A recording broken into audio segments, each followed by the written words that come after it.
വിദേശ മെഡിക്കൽ ബിരുദധാരികളോടുള്ള KSMCയുടെ വിവേചനത്തിനെതിരായ ഒരു പ്രതിഷേധം നാളെ രാവിലെ സെക്രട്ടേറിയറ്റിന് മുന്നിൽ നടത്തുകയാണ്.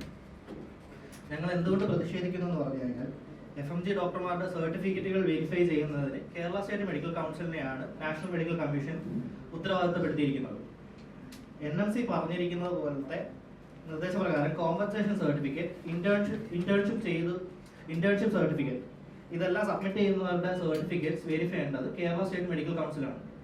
ഇത് അവർ വെരിഫൈ ചെയ്യാതെ കുട്ടികളുടെ മേൽ ക്ലർക്ക്ഷിപ്പ് എന്ന് പറയുന്നത് ഇല്ലീഗലായിട്ട് അടിച്ചേൽപ്പിക്കുകയാണ് ചെയ്യുന്നത്.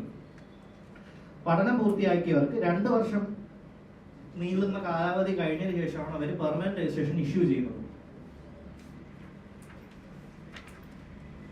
അനാവശ്യമായി ക്ലർക്ക്ഷിപ്പ് ഓർ ഇന്റേൺഷിപ്പ് അടിച്ചേൽപ്പിക്കുന്നത് മൂലം ഞങ്ങളുടെ 2 വർഷവും 3 വർഷവുമാണ് നഷ്ടപ്പെടുന്നത്. അതുമാത്രമല്ല, കോമ്പൻസേഷൻ ചെയ്തു വരുന്നവർക്ക് ക്ലർക്ക്ഷിപ്പ് ഇഷ്യൂ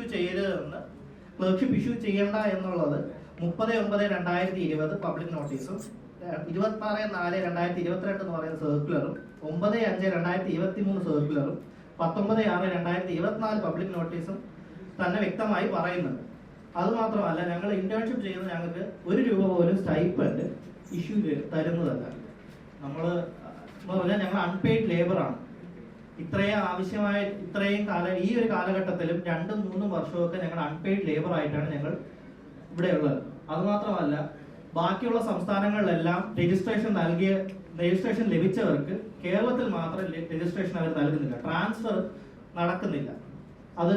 ഞങ്ങളത് പലതവണയായിട്ട് പല സർക്കാരിന്റെ അടുത്ത് നമ്മളത് അവകാശപ്പെട്ടതാണ്.